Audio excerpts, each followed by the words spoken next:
Hi everyone, welcome back. ఈరోజు ఈ వీడియోలో కదంబ వనవాసిని అయిన బాల త్రిపుర సుందరి అమ్మవారి ఆలయంని చూపిస్తున్నాను. ఇది మనకి శ్రీశైలానికి తూర్పు ద్వారంలో త్రిపురాంతక క్షేత్రం అయితే ఉంది. ఈ వీడియోలో ఆ ఆలయ విశేషాలు ఏంటనేది చూపిస్తున్నాను. వీడియోని ఎక్కడ స్కిప్ చేయకుండా చూసేయండి. ఈ ఆలయానికి వెళ్ళాలి అంటే ఆంధ్రప్రదేశ్లోని ప్రకాశం జిల్లా మార్కాపురం నుంచి సుమారు 45 కిలోమీటర్లలో ఉన్న త్రిపురాంతకం అనే గ్రామానికి రావాలి. కదంబ వనవాసిని అని పిలువబడే ఈ అమ్మవారు కుమారగిరికి చెరువుగా చెప్పబడే ప్రాంతంలో కదంబ వనం మధ్యలో ఈ బాల త్రిపుర సుందరి అమ్మవారి ఆలయం అయితే ఉంది.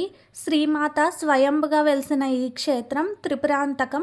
ఈ అమ్మవారు నిర్గుణ శిలాకారంలో ఆవిర్భవించారు. ఇక్కడ ఈ అమ్మవారిని నిత్యం 101 శక్తులు సేవిస్తూ ఉంటాయి. ఈ బాల త్రిపుర సుందరి అమ్మవారు త్రిపురాసుని సంహారం తర్వాత ఇక్కడ గర్భగుడిలో బాలమ్మగా ఆవిర్భవించారు. ఈ బాల త్రిపుర సుందరి అమ్మవారు ఆవిర్భవించింది చిదగ్నిగుండం. ఈ చిదగ్నిగుండాన్ని స్థానికులు నడబావి అని కూడా అంటూ ఉంటారు. ఈ అమ్మవారు మనకి ఉత్తరాది ముఖంగా ఉంటారనమాట. ఈ చిదగ్నిగుండంలో దిగాలి అంటే 9 మెట్లు దిగాలి.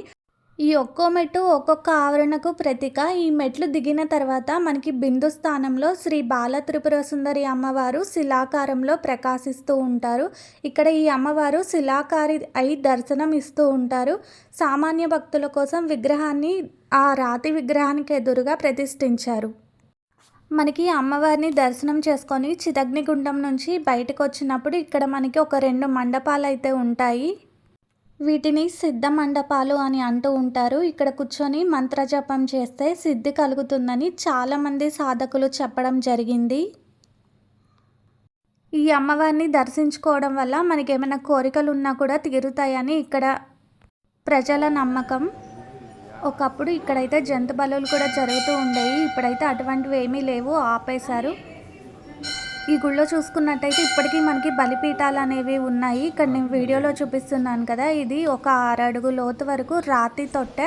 ఒకప్పుడు ఇక్కడ మనకి దున్నపోతుల్ని బలిస్తూ ఉండేవాళ్ళంట. దీనిని రక్తపాత్ర లేదంటే ఉగ్రపాత్ర అని కూడా అంటారు. దీని ఎదురుగా ఒక వ్యూప స్తంభం కూడా ఉంది. దీని మీద సంస్కృతంలో ఒక శాసనం కూడా చెక్కబడి ఉంది. ఈ అమ్మవారిని దర్శించుకున్న తర్వాత మనం ఇంకొంచెం కొండపైకి వెళ్ళినట్టయితే మనకు అక్కడ స్వామివారు కూడా దర్శనం ఇస్తున్నారు. ఆ వీడియోని కూడా నేను నెక్స్ట్ వీడియోలో పోస్ట్ చేస్తాను. అప్పటి వరకు వీడియో నచ్చితే తప్పకుండా ఒక లైక్ చేయండి. ఇలాంటి మరిన్ని వీడియోస్ కోసం నా ఛానల్ని సబ్స్క్రైబ్ చేసుకొని పక్కనే ఉన్న బెల్ ఐకాన్ని ట్యాప్ చేసి ఆల్ అనే ఆప్షన్ని సెలెక్ట్ చేయండి.